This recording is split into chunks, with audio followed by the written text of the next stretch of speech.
Het belangrijkste nieuws van Curaçao in het Nederlands. Extra Journaal, vers van de pers. Welkom bij Extra Journaal. Fijn dat u weer kijkt. We hebben het belangrijkste nieuws voor u op een rij gezet. We beginnen met het bericht over een voorwaardelijke straf voor een politieagent.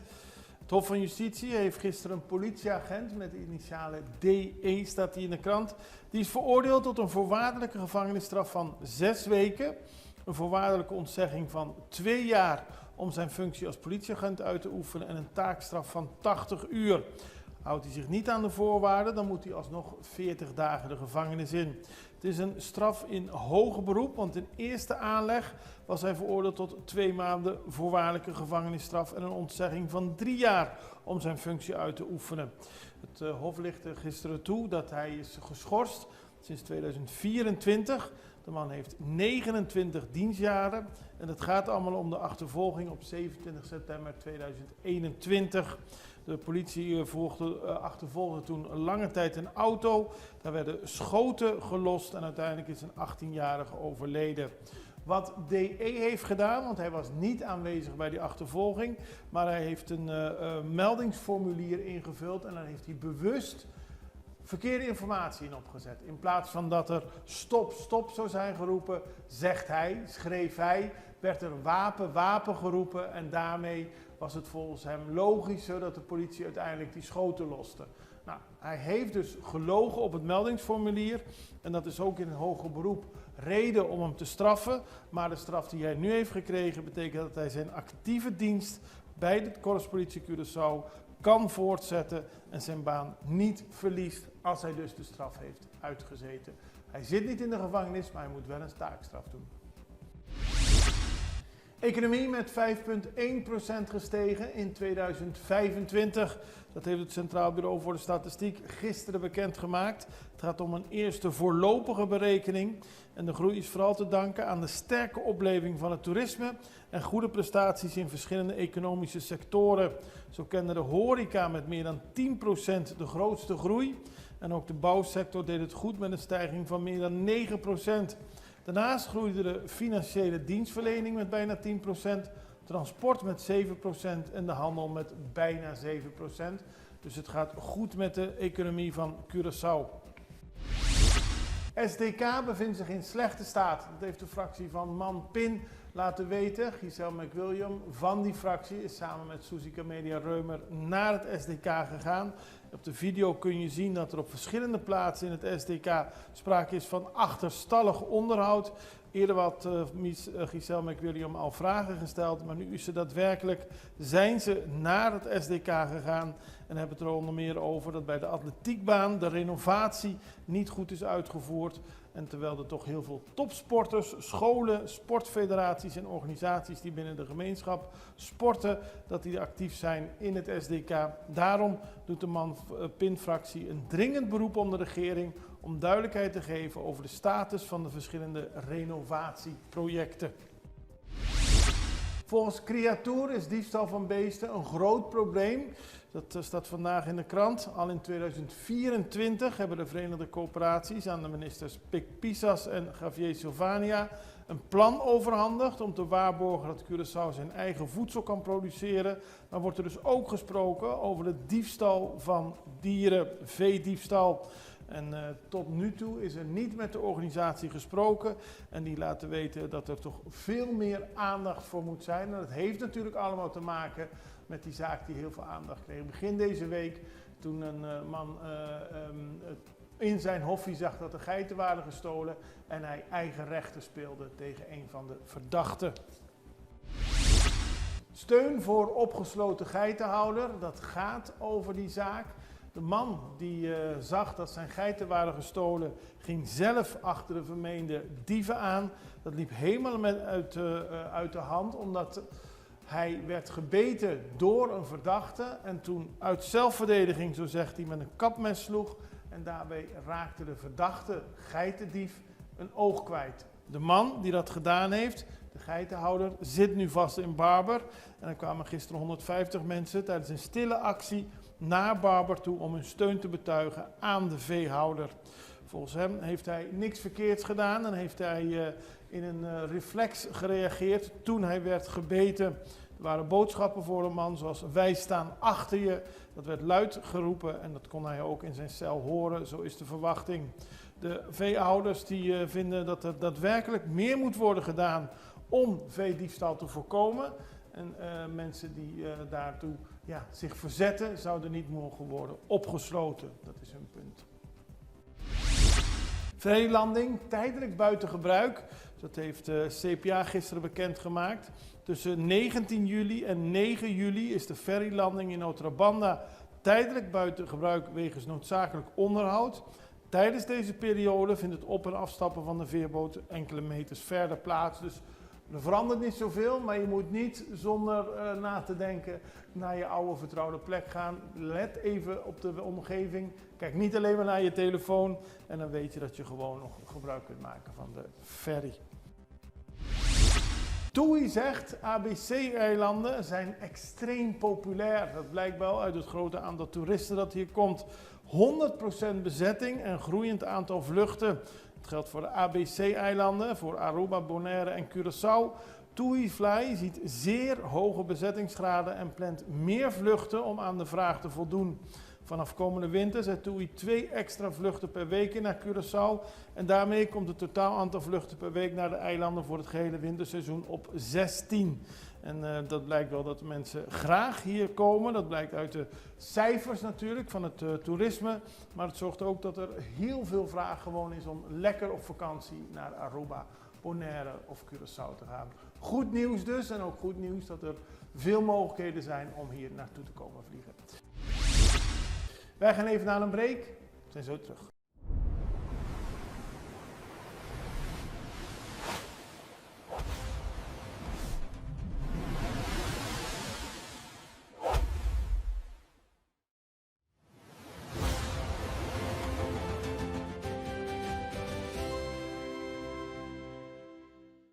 Extra in Nederland. Van Amsterdam tot Arnhem, van Groningen tot Maastricht, Extra is erbij. Volg Extra Digitaal en blijf op de hoogte van de belangrijkste ontwikkelingen in Nederland. Extra Digitaal is te zien op verschillende platforms en kanalen zoals WhatsApp, YouTube, Facebook, Instagram en ook TikTok. Wilt u ons op de hoogte brengen van een evenement of iets doorgeven? Neem contact op via WhatsApp, e-mail, Facebook of bel gewoon 06 1364 2945. Volg of abonneer je op Extra Digitaal. Klik aan en volg ons.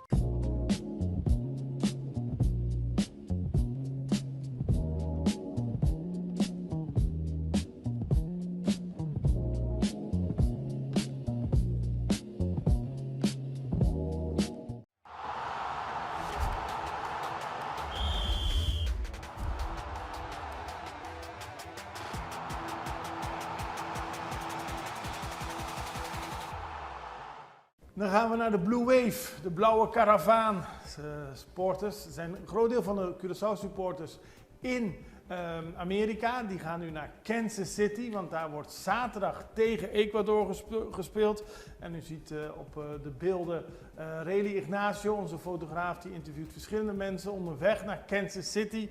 En tijdens die wedstrijd, die wordt op zaterdag gehouden, op onze tijd 8 uur, kunnen mensen kijken naar de wedstrijd tussen Ecuador en Curaçao in de Gia Field at Arrowhead Stadium. Dat is het Kansas City Stadium en dat is bekend van de Kansas City Chiefs. Het is een groot, modern stadion. Laten we hopen dat het niet gaat regenen, want er zit er geen dak op, maar het is een prachtig stadion. En mensen zijn er klaar voor om Curaçao te zien tegen Ecuador. U ziet het op de beelden van Reli. De mensen vliegen er naartoe, zijn heel enthousiast. Ik hoorde ook al vanuit Kansas City de aankomst van de Blue Wave. Dus dat moet allemaal goed komen. En dat de fans soms op een hele bijzondere manier de luchthaven binnentreden, ziet u in deze korte video waarbij een groep fans aan het dansen en aan het juichen is onderweg naar de wedstrijd van Curaçao.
En het moet natuurlijk gedaan worden door de spelers. Collega Carl Ruiter had een interview met Brandley Kouwas, een van de spelers van de Blue Wave. En hij legt uit hoe het team zich voorbereidt op de wedstrijd tegen Ecuador.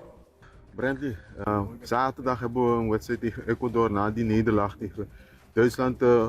Hoe gaat het met de groep tot nu toe en wat verwachten jullie van zaterdag?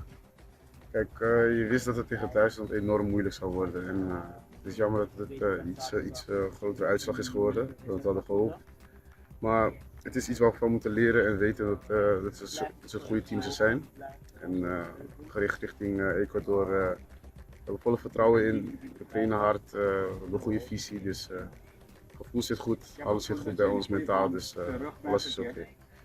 Je zei daarnet hard werken, hard trainen.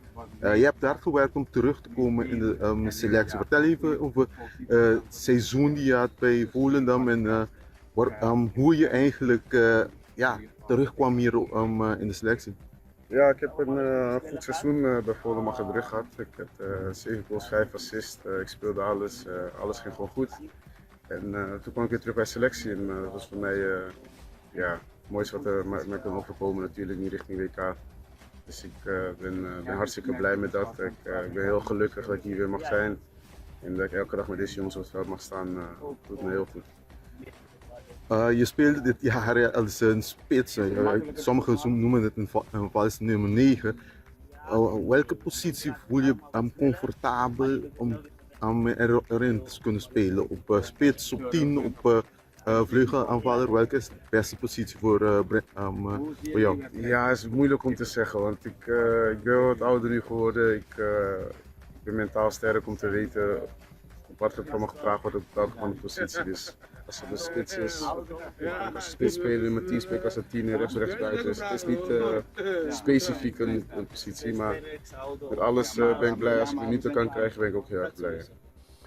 En dat de stemming er goed in zit, dat blijkt wel uit deze video van de training, waarbij de spelers een spel doen en dolenthousiast met elkaar deze training volmaken. Er is de afgelopen week goed getraind in Florida. De spelers zijn er klaar voor en laten we het beste hopen. Kijk even naar deze video. Links! Links! Rechts! Links! Rechts! Groen!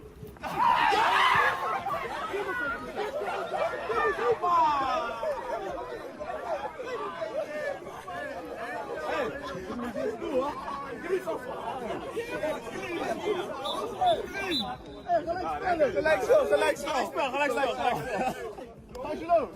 Hij is goed vast. Hij is een beetje vast. Gelijk spel, broer. Gelijk spel.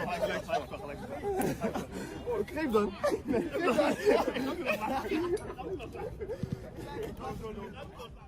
En dan gaan we nog naar een bericht over de Curaçao Historic World Cup Debut Day. Ja, het is een hele mond vol, maar 14 juni is officieel uitgeroepen tot deze dag. En dat gebeurde door de Texaanse politica Lina Hidalgo. De bekendmaking viel samen met het allereerste WK-duel van het eiland in Houston. Premier Gilmar Pek-Pisas reageerde heel trots tijdens de ceremonie in Houston. En Curaçao staat volgens hem niet alleen op de wereldvoetbalkaart, maar ook op de hele wereldkaart. En dat is wat gebeurt als een klein eiland grenzen weigert te accepteren. Dus in Texas is er nu op 14 juni de Curaçao Historic World Cup Debut Day. Ja, het is een mond vol. Dan gaan we tot slot nog naar internationaal nieuws, want Cuba neemt een historisch pakket van vrije markthervormingen aan. Cubaanse parlementsleden hebben gisteren bijna 200 vrije markthervormingen goedgekeurd die bedoeld zijn om het communistische eiland uit een ernstige crisis te halen. Die crisis is verergerd door een Amerikaanse olieblokkade, maar het doel is dat bijvoorbeeld buitenlandse investeerders makkelijker aan de slag kunnen komen in Cuba. Voorheen moesten ze verplicht samenwerken met staatsbedrijven. Nu kunnen ze zelf aan de slag. En dat is een grote verandering in het socialistische beleid van Cuba. En de olieblokkade die Trump in januari oplegde, dat gebeurde na de arrestatie van Nicolás Maduro in Venezuela, heeft er hard ingehakt in Cuba. Er is sprake van een enorme slechte situatie, stroomonderbrekingen die soms meer dan 30 uur duren, een groot tekort aan voedsel, brandstof, drinkwater en medicijnen hebben er allemaal toe geleid dat de politiek nu zegt: we moeten meer hervormingen doorvoeren, er moet meer handel worden gedreven, meer buitenlandse bedrijven hier komen werken, want dat is goed voor Cuba. We houden het voor u in de gaten, net zoals we al het nieuws voor u in de gaten blijven houden.